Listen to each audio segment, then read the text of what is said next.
In the small town of Ashwood, the courthouse stood as both a symbol of justice and an unspoken divider between the community's classes and races. The stone building, with its grand columns, had seen decades of hearings and decisions, but today was different. Today, a woman walked in who would change everything. Anita Johnson was a black woman, a businesswoman in her late 30s who owned the most popular soul food restaurant in town. She had earned every penny and every ounce of respect she had through hard work, resilience, and an unshakable commitment to her community. She was proud of her achievements, but she never allowed the praise to blind her to the struggles that came with being a black woman in a world that often underestimated her.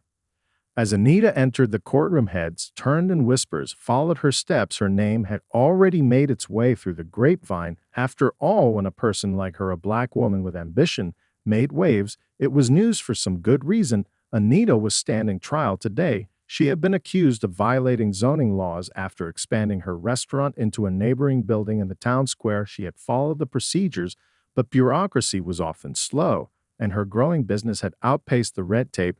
The result was a fine, a hefty one, and Judge Richard Stevens was the man who would decide her fate. Judge Stevens was a white man in his mid-50s, known for his strict and often rigid interpretations of the law. His reputation was built on being stern and unwavering. He had seen the faces of hundreds of defendants, but there was something about Anita that intrigued him, not because she was special in any way, but because she represented a class of people who to him always seemed out of place in positions of success and influence. Still, the law was the law, and it would not be bent for anyone. Anita stood confidently before him, her shoulders squared and her gaze unwavering. Stevens had already formed his opinion of her from the moment he saw her file. The case wasn't complicated on paper. It was clear she had violated the zoning law, yet the way she held herself, the way she presented herself, stirred something deep inside him. He tried to push aside the feeling of discomfort that had started creeping into his mind as he prepared to deliver the judgment. He opened his mouth and without hesitation announced the fine, a sum large enough to send a message to the community and to anyone else who might dare to think they were above the law. He could see her eyes narrow slightly, but she said nothing. Her face remained calm, though her jaw was tight. She had been through this before. The systems in place were meant to make people like her feel small and insignificant, but she was no stranger to this fight. Judge Stevens continued to speak, but his words seemed to echo around the room without truly landing on Anita. She had heard it all before she had fought her way to success. But in that moment, she wasn't fighting for her business or for her success. She was fighting for the respect that was too often denied to people who looked like her. She wanted the world to see her as she was a woman who had earned her place, who would not be cowed by a system that had long been designed to keep people like her down. Anita nodded slowly as the gavel came down. With a decisive thud, the fine was set, and the room exhaled a collective breath. Anita turned and walked away without another word, but as she stepped outside the courthouse, the weight of what had just transpired settled in. She knew this wouldn't be the end of the story. It was only just beginning. That evening, after a long day of hearings, Judge Richard Stevens sat in his office, the weight of the day's decisions pressing on him. His desk was cluttered with legal papers and case files, but his mind was preoccupied with something else. The woman who had just walked out of his courtroom, Anita Johnson. He had expected a more typical response from her when he handed down the fine, but instead, she had remained calm, composed, and resolute. Something about her, something beneath the surface, had unsettled him. The courthouse was quiet now, with the usual bustle of the day having faded into a distant hum. Stevens took a sip of his cold coffee, his eyes flicking across the room, lingering on the file in front of him. The paperwork for Anita's case was still open, and as he scanned over it, his gaze fell on a document that he hadn't noticed before, an old deed to the courthouse building itself. His brow furrowed in confusion. He knew the courthouse had been here for decades, but it wasn't something he had ever given much thought to. It was just part of the town's landscape, a place where justice was served, where people came for their cases, and where decisions were made. But now, as he read the fine print on the deed, something stopped him dead in his tracks. Anita Johnson, her name. It was written there in bold letters as the rightful owner of the building. His fingers froze over the paper, the cold truth dawning on him. The courthouse he had spent years presiding over, this very symbol of authority and justice, was owned by the woman he had just found. How was this possible? How had he never known this? Stephen sat back in his chair, the room suddenly feeling smaller, as the implications of what he had just learned sank in. His mind raced as he tried to process the revelation. He quickly reached for his phone, dialing a local property attorney. The line rang twice before a voice on the other end answered. "Can you confirm the ownership of the courthouse building in Ashwood?" Stevens asked, his voice strained. "Yes, Judge Stevens," the attorney replied. "The deed was transferred to Ms. Anita Johnson's name nearly a decade ago. Her family has owned the property for generations. It was originally purchased by her grandfather, a well-known civil rights leader in the town." Stephen's heart skipped a beat. Her grandfather. He had heard the name before in passing as part of Ashwood's history, but never connected it to the courthouse. He couldn't help but feel a growing sense of unease. This wasn't just about zoning laws and business permits anymore. There was a history here, a legacy that Stevens had completely overlooked. He realized with sudden clarity that Anita wasn't just another defendant in his courtroom. She was someone whose family had fought for the very ground he stood on. As Stevens hung up the phone, he felt the weight of his earlier decision pressing on him more heavily. His mind kept replaying the moment when he had handed down the fine, the way Anita had remained silent but resolute. He had seen her as just another defendant, another person to judge, but now it was clear that he had underestimated her and her family on a fundamental level. He leaned forward, his elbows resting on the desk as he stared at the deed once more. This wasn't just about the law anymore. It was about power, history, and the deep-rooted inequality that had shaped this town for far too long. He had been so certain of his position, so sure of his role in the system, but now that certainty felt hollow, and the full weight of his responsibility, both as a judge and as a man, began to settle over him. What had he really been doing all these years? And what would he do now, knowing that the woman he had found held the key to the very building he called home? Stevens leaned back in his chair, his mind swirling. The discovery had opened a door to something much larger than he had anticipated. What would happen when Anita found out that he now knew the truth? Would she confront him, or would she simply let the matter lie?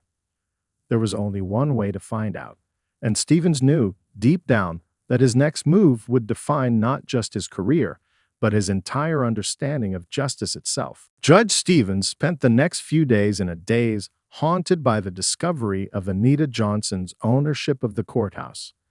The revelation had turned his world upside down, shaking the foundation of everything he thought he knew about justice, power, and the people who passed through his courtroom. It wasn't just about the fine he had imposed, it was about something deeper, something more insidious. He had seen the courthouse as a neutral space, a place where decisions were made impartially, where the law was the law. But now, knowing that Anita's family had owned it for generations, he couldn't shake the feeling that he had been living in a bubble, blind to the history that surrounded him. His thoughts drifted to Anita. He remembered the calm, unflinching way she had held herself in the courtroom. She had never flinched when he handed down the fine. Instead, she had stood there with a quiet strength that made him uneasy. What was she thinking in that moment? Was she playing the game, knowing full well the power she held, or was she simply accepting the system as it was, knowing that her fight wasn't in the courtroom, but in the world beyond it? Stevens couldn't get her out of his mind. Her confidence, her composure, it wasn't the behavior of someone who was intimidated by the system, but rather someone who had seen it all before. Someone who knew how to navigate a world that often tried to crush people like her. He realized now that he had underestimated her, just as he had underestimated the complexity of her life, her family, and her place in this town. He had assumed, based on her race and background, that she was just another defendant, someone who would be easily pushed aside by the law. But Anita Johnson was not just another person. She was the product of years of struggle, of history, and of power that he had never fully understood. The more Stevens thought about it, the more he realized how little he knew about the town he had spent his entire life in. Ashwood had its history, its stories, its divisions, and yet he had always assumed that things were as they seemed. But the courthouse was more than just a building. It was a battleground, a symbol of the struggle for power, and now Stevens could see it clearly. His entire career had been spent on one side of the fence, enforcing a system that had been built to favor those in power. But what about the people who had been left out, the ones who had fought for years to change the system? And that was the moment of clarity for Stevens. He had spent his entire career sitting on the bench, making decisions based on what he had been taught was the right thing to do. But now he understood that there were deeper questions to be asked, questions about fairness, equality, and history. He had been a part of a system that wasn't just flawed, it was built to exclude people like Anita and her family. It was built to silence voices that needed to be heard. His thoughts swirled, and the weight of his own ignorance pressed down on him. He couldn't continue to operate as he had before. He couldn't pretend that the law was blind anymore, not when he knew the truth. Anita wasn't just another businesswoman trying to get by. She was a symbol of resistance, of power that had been reclaimed, of a family that had fought for its place in the world. And Stevens? He had been part of the system that had tried to keep that power suppressed. He leaned back in his chair, his hands resting on the arms, and stared out the window. The world outside seemed unchanged, people going about their lives, unaware of the internal battle raging inside him. But for Stevens, everything had shifted.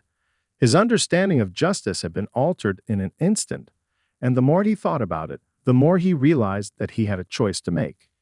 He could continue down the same path, reinforcing the system he had always known, or he could take a step towards something greater, something that might actually bring true justice to the people of Ashwood. For the first time in years, Stevens wasn't sure what the right thing to do was. All he knew was that whatever choice he made, nothing would ever be the same again. Judge Stevens couldn't shake the weight of his discovery. Days passed, and the unease in his chest only grew heavier. He couldn't continue pretending that everything was as it seemed. He had to confront Anita Johnson, had to understand who she was, what she was truly about. It wasn't just about the fine anymore. It was about the broader implications of everything he had been blind to. He needed answers. And more than that, he needed to know if there was more he could do. Stevens knew that confronting Anita wasn't going to be easy. His mind played out countless scenarios, most of them ending in awkward silence or, worse, open confrontation. But he couldn't sit back anymore, couldn't allow himself to remain ignorant of the larger truths at play. He called his assistant to schedule a meeting, his voice betraying none of the conflict that raged inside him. Anita agreed to meet him. She had not been surprised when Stevens reached out, even if it was unusual for a judge to initiate such a conversation outside the courtroom. Anita had always sensed that Stevens was different from other judges, perhaps because he had shown just enough interest in her case to do something more than follow the book. She arrived at his office a few days later, stepping in with quiet confidence. She was wearing a simple jacket and a pair of heels, but there was nothing simple about the air she carried. She was someone who owned the room, even in a setting as formal as this. "Ms. Johnson," Stevens began, standing behind his desk. He cleared his throat, trying to mask his discomfort. "Thank you for coming." Anita didn't sit immediately, choosing instead to lean against the back of a chair and fold her arms, her expression unreadable. "You've been looking for me, Judge," she said softly. "I figured we should talk." The words hung between them for a moment. Stevens couldn't help but feel a pang of guilt as he looked at her. The stark difference between how he had seen her in court and how he saw her now was unsettling. She was more than just a defendant. She was someone whose presence demanded recognition, someone who had built an empire, despite the odds stacked against her. He swallowed hard and sat down, gesturing for her to take a seat. She remained standing. I need to apologize," Stevens said, fumbling over his words. "I didn't know. I didn't understand. The courthouse. I didn't realize that your family, owned it. That it was part of a legacy that went beyond what I thought." Anita raised an eyebrow, though her expression remained calm. "You didn't know?" she asked, her voice almost teasing but not in a mocking way. "And what did you think the courthouse represented to me, Judge Stevens? A simple building. A place to stand trial and follow the rules." Stevens winced. It wasn't that he hadn't known there was history in Ashwood. He had heard the names before. Her grandfather's name had been mentioned in hushed tones during town meetings, stories of how he had fought for civil rights, how he had bought the courthouse when no one else would sell. But Stevens had always dismissed it. I just never connected the dots, he admitted, his voice trailing off. Anita looked him in the eyes, her gaze unwavering. You've lived in this town your whole life, Judge. You've seen this courthouse from the inside out, but you never asked why it's here, who fought for it. You never wondered why someone like me could own a building like this. You just followed the law, followed the rules, without ever questioning whether those rules were right. Her words stung more than Stevens expected. He shifted uncomfortably in his seat. I was just doing my job, he muttered, feeling small under her steady gaze. And that's the problem, isn't it? Anita's tone was sharp now, like the edge of a blade. You've always done your job, but you've never stopped to think about whose job it really is to enforce these laws. You think the law is always right. You think your job as a judge is to uphold it without questioning who it benefits and who it punishes. Stevens swallowed, his throat dry.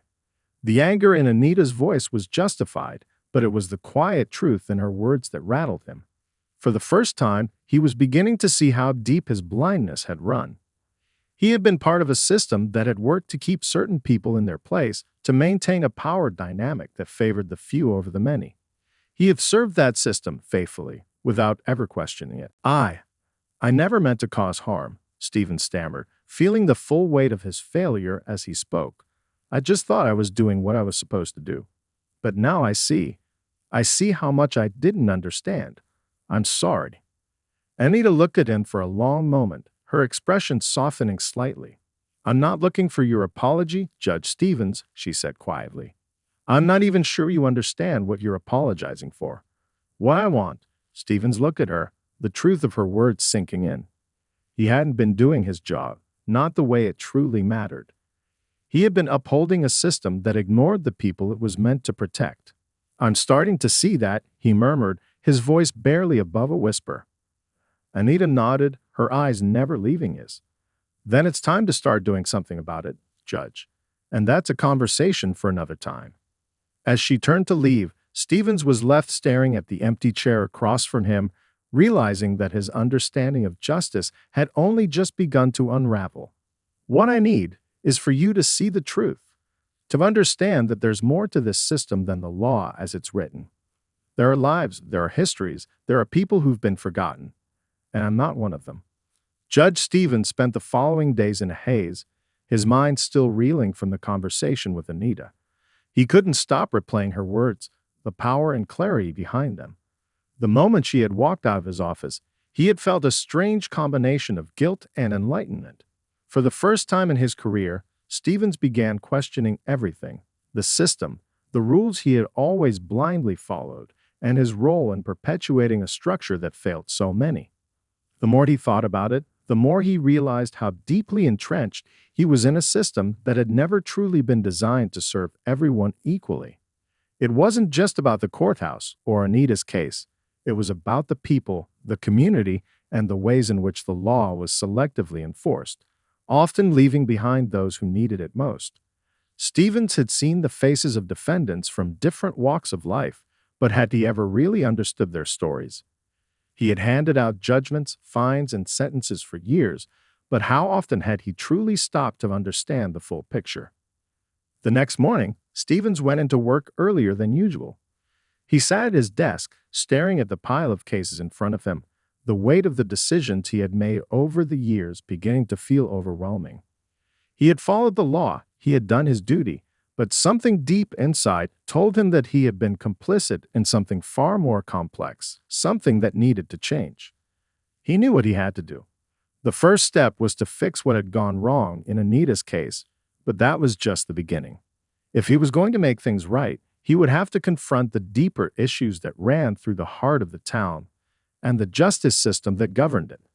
He couldn't change everything overnight, but he could start by re-examining his role and taking a harder look at the people he was serving. Stevens contacted his assistant and asked her to bring him the records of past cases, particularly those involving Black residents and business owners like Anita. He wanted to see if there was a pattern, if there were precedents where certain individuals or communities had been unfairly penalized or overlooked.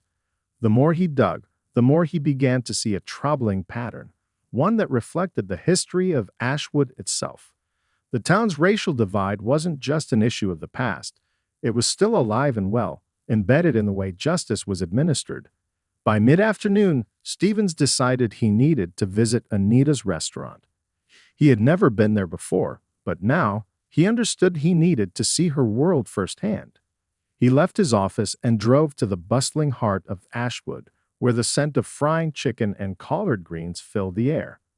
The restaurant was packed, its tables overflowing with customers enjoying meals and conversation. Anita's soul food was legendary, a symbol of her success and her family's resilience. As Stevens walked in, he was greeted with curious stares.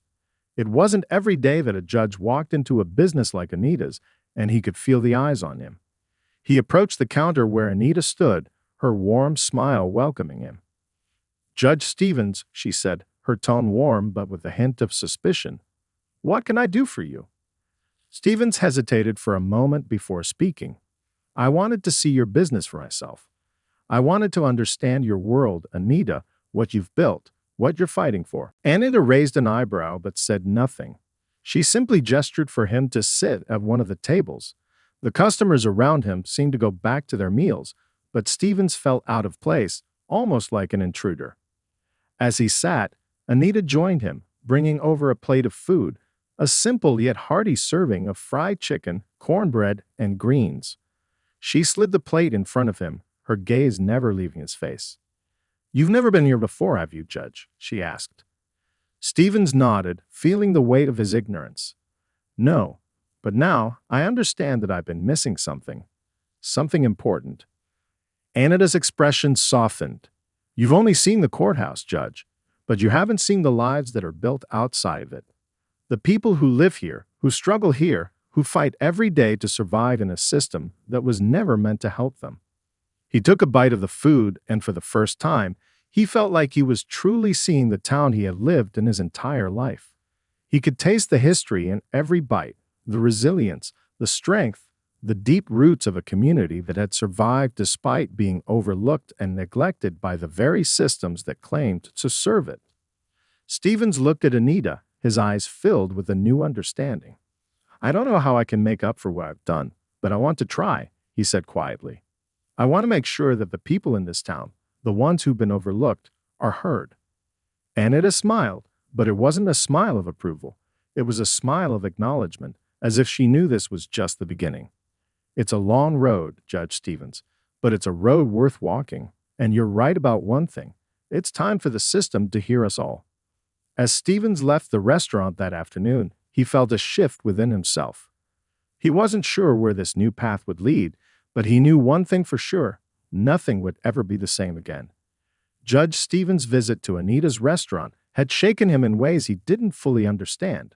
Sitting in that warm, bustling space, surrounded by people who had lived through the hardships he had never experienced, he had begun to realize just how much of the world he had been blind to.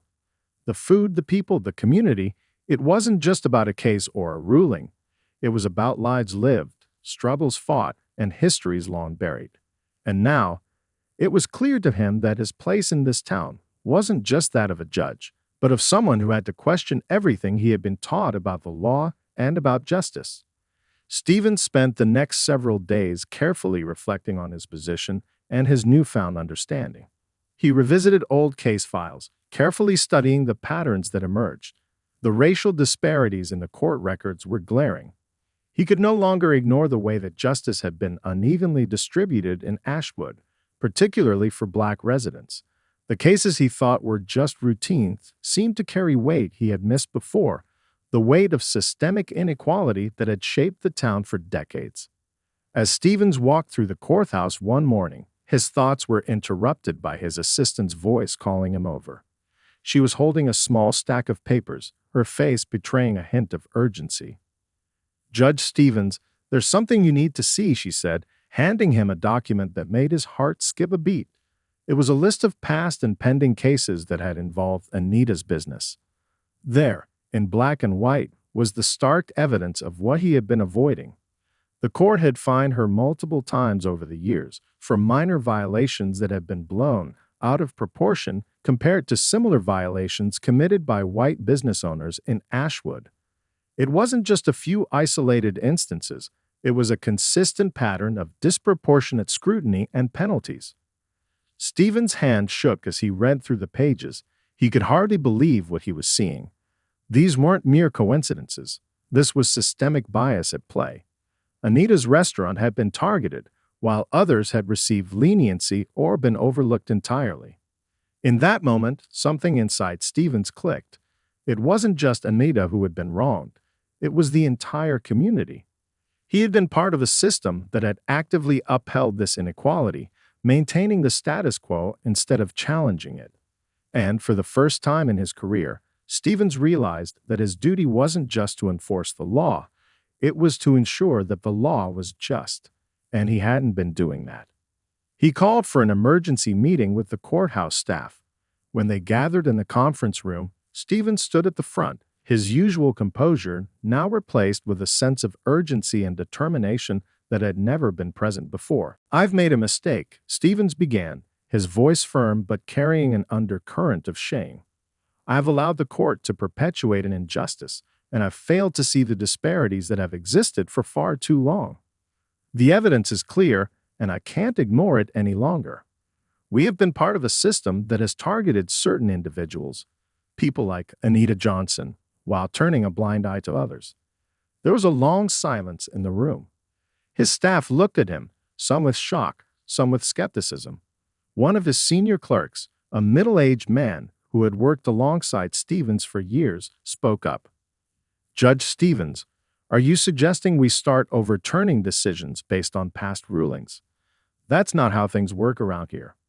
Stevens turned to face him, his jaw set. "Yes, that's exactly what I'm suggesting. It's time to rectify the wrongs we've allowed to continue. We cannot move forward with the same mindset that has kept us stuck in a system that favors the few over the many. If we don't start addressing the past, we'll never truly be able to move forward." The clerk shook his head, a frown creasing his forehead. "This is risky, Judge. It's going to upset a lot of people. You know how powerful some of these business owners are. They won't take kindly to this." Stevens didn't flinch. "I'm not doing this to please anyone. I'm doing it because it's the right thing to do. We can't allow this town to continue in the shadows of its past, not if we want to be a true beacon of justice." There were murmurs among the staff, a mix of apprehension and uncertainty, but Stevens didn't back down. He knew the path he was about to take would be difficult. He would face resistance and perhaps even backlash, but he couldn't continue to stand idly by. The decision was already made. That afternoon, Stevens drafted a formal petition to reopen Anita's past cases and review the fines that had been unfairly levied against her and other black business owners in Ashwood. He included a request to review the records of other similar cases to ensure that racial bias hadn't tainted the entire system. The petition would be controversial. He knew that, but it was a step in the right direction. It was a chance to begin the process of real reform. He handed the petition to his assistant and instructed her to begin the legal proceedings. As he watched her leave his office, Stevens felt an unfamiliar sense of hope, a hope that maybe, just maybe, change was possible, and that the town of Ashwood could finally begin to heal, one decision at a time. The days that followed Judge Stevens' petition to reopen Anita Johnson's case were tense. Word of his decision spread through Ashwood like wildfire, and it wasn't long before his office was inundated with calls, most of them angry and threatening. Some were from local business owners who felt their positions were under attack. Others were from people who had spent years benefiting from the status quo. A few even demanded his resignation, accusing him of abandoning the law in favor of political correctness. Stevens spent his nights pacing his office, staring out at the darkened courthouse steps. He had anticipated pushback, but he hadn't expected it to come so quickly, nor with such intensity. He had become a target, not just for his decisions, but for the very idea that Ashwood's justice system could be flawed. The old guard wasn't ready to confront the reality that the system they had trusted might not be as fair as they believed. Despite the pressure, Stevens stood firm. He knew this was only the beginning, and he was prepared for the consequences. But nothing could have prepared him for the personal toll it would take. The phone calls continued, many of them hateful, accusing him of selling out to special interests. Some went so far as to question his integrity, his motives, even his character. He didn't care about the criticisms. They were to be expected when challenging the system. But the personal nature of some of the attacks stung in a way he hadn't anticipated. One morning, just a week after his decision, Stevens found himself in his office, facing an unsettling situation. His assistant came in, her face pale and tight with concern. "Judge, you need to see this," she said, handing him a piece of paper. It was a formal letter, written on the letterhead of a prominent local law firm. The contents were simple and threatening, an accusation that Stevens had overstepped his authority, and a warning that if he didn't retract his petition and dismiss the review of the cases, the law firm would be forced to file for his removal from the bench. Stevens read the letter twice, his pulse quickening as he processed the implications. He had known that his decision would ruffle feathers, but now the threat was clear. The powerful players in Ashwood were fighting back. His career was on the line. The forces aligned against him were vast, and he was just one man in a system stacked against change. But in the silence of his office, Stevens found something unexpected: resolve. This wasn't just about Anita Johnson anymore. It wasn't even just about the cases or the courthouse. It was about standing up for something bigger, for a community that had been marginalized and forgotten, for a justice system that needed to be held accountable, for the people who had spent their lives fighting against the very same forces now trying to silence him. He put down the letter and picked up his phone. It was time to take action. Stevens called a press conference. He knew it would only make things worse in the short term, but the only way to push forward now was with full transparency. He couldn't back down. He needed the town to see his side of the story, to understand why he had done what he did and why it was so important. He called Anita Johnson and asked if she would join him, explaining that her voice was crucial in the fight for justice. Anita, of course, agreed. She had known that this moment would come, that Stevens would need to stand with her if he was going to make a real difference. She had watched as he struggled with the weight of his decisions, and she understood the risks he was now facing. But she also knew that this was a battle worth fighting. The press conference was held at the courthouse steps, a symbolic location in a town where so much history had been made, both good and bad. When Stevens and Anita stepped up to the podium, the crowd of reporters and local citizens fell silent. Stevens took a deep breath, his voice calm but resolute. "I stand here today, not as a judge enforcing laws, but as a man who believes that justice can only be achieved when the system serves everyone equally. Over the years, I have failed to recognize the deep-rooted disparities in Ashwood's legal system, and I have come to realize that I must do everything in my power to correct that." Anita, standing beside him, nodded in agreement. "The truth is, this isn't just about one person. This is about the system that continues to discriminate, to unfairly target people like me and my family. We've been forced to fight for every inch, every victory, and yet we've never been given a fair shot. This isn't a personal vendetta. This is about all of us." The crowd murmured, some in agreement, others with visible skepticism. But Stevens knew this was the first step in changing the narrative. He wasn't just defending Anita or his own actions. He was calling out the underlying inequities in Ashwood's justice system, demanding that people take a hard look at what had been allowed to persist for far too long. "I will not back down," Stevens said, his voice steady. "This town deserves better. We deserve a justice system that holds everyone accountable, not just those who can afford to play the game. If that costs me my position, then so be it. But I am willing to fight for what's right." The room erupted in a flurry of questions, but Stevens and Anita stood united, knowing that this was just the beginning. The road ahead would be difficult, and the backlash would only grow fiercer, but there was no turning back now. The shift had begun, and nothing would stop it, not the threats, not the resistance, and certainly not the fear of what might happen next. The truth was finally out in the open, and nothing, Stevens realized, could silence it now. The aftermath of the press conference was both chaotic and transformative. Stephen's decision to go public had made waves across Ashwood and beyond, drawing the attention of media outlets from larger cities. Some hailed him as a hero, a judge who had the courage to challenge a broken system, while others vilified him as a traitor to his profession. But as the days passed, the attention he had feared began to reveal something unexpected, a groundswell of support. At first, the backlash was fierce. The courthouse was flooded with calls demanding Stephen's removal from the bench, and prominent local figures took to social media and the town's newspapers to condemn him. But as time went on, a shift started to happen. Quiet conversations began taking place behind closed doors, in diners and living rooms, and even in the church pews. People who had long felt silenced by the system began to speak out, sharing stories of how they, too, had been unfairly treated by the court. It was as if a dam had finally broken, and the flood of truth couldn't be contained. One morning, Stevens received a letter in the mail. It was a simple envelope with no return address, and when he opened it, he found just a few lines scrawled in elegant handwriting. Asterisk, thank you for seeing us. Thank you for standing with us. We're with you, all the way. Asterisk. There was no signature, but Stevens recognized the words for what they were, a symbol of solidarity from a community that had been forgotten for too long.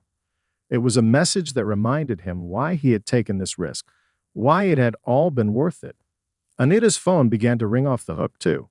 People from all over Ashwood reached out to her, expressing their gratitude and support. Business owners who had once been hesitant to speak out against the courthouse were now rallying behind her cause, signing petitions, and attending town hall meetings. It wasn't just about her case anymore. It was about a community that had been marginalized and overlooked, and they were no longer willing to remain silent. But there was still resistance, and Stevens knew it wasn't over. Powerful figures in Ashwood, the same ones who had maintained the old ways for so long, were still determined to stop the change. Behind closed doors, they were meeting with their lawyers, planning their next move. They weren't going to give up their power without a fight. The first major test came when Stevens was called to a hearing regarding Anita's past cases. He had expected opposition, but the hostility in the courtroom was palpable. A group of influential business owners had hired a well-known lawyer from out of town to challenge Stevens' decision, claiming that his actions were an overreach of judicial authority. They argued that the law was clear and that there was no basis for reopening cases that had been settled years ago. But Stevens was unyielding. As he stood in the courtroom, facing the adversaries who had so long controlled the town's power, he felt a calmness settle over him. For the first time, he wasn't just a judge doing his job. He was an agent of change. The evidence was on his side. The history of injustice was undeniable, and most importantly, the people of Ashwood had spoken. They wanted change, and he wasn't going to back down now. Anita stood beside him, her presence a quiet testament to the power of resilience. She knew this wasn't just about her. It was about the entire town. She had fought for years to build her restaurant, to carve out a space for herself and her family in a system that had been stacked against them.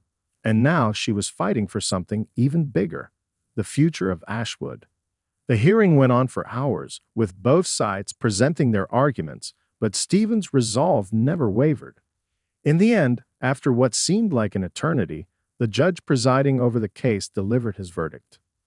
The court acknowledges the systemic issues at play here and the need for review. The cases will be reopened, and a full investigation will be conducted into the past actions of the court. It is time for Ashwood to move forward. The room fell silent, and Stevens felt a weight lift off his shoulders. The battle wasn't over, but it was a major victory. The system was finally being held accountable for its mistakes, and the process of healing could begin. In the weeks that followed, Stevens and Anita worked together to ensure that the reforms continued. They gathered community leaders, activists, and residents to form a coalition that would oversee the implementation of the changes. They organized town halls and community forums, giving people a platform to speak about their experiences and share their hopes for the future. As the years passed, Ashwood slowly began to transform. It wasn't an easy process, and it wasn't without setbacks, but the town started to heal. The courthouse, once a symbol of oppression for many, became a place where justice was more than just a word. It became a promise. And as for Judge Stevens, he remained on the bench, but he was no longer the man he had been before. He had found a new sense of purpose, one that went beyond the law. He understood now that true justice wasn't about simply following rules. It was about ensuring that those rules served everyone equally, and that no one was left behind. Anita's restaurant, once the subject of so much scrutiny, became a symbol of what could happen when a community stood together. People from all walks of life came to eat, to talk, and to share in the victory of a town that had finally learned to see each other, not just as people in different categories, but as equals. And in the quiet moments when the courthouse doors were closed and the weight of the day lifted, Stevens and Anita would often find themselves sitting together, reflecting on how far they had come and how far they still had to go. But one thing was clear: Ashwood was no longer the same. And for the first time in a long while, that felt like a good thing.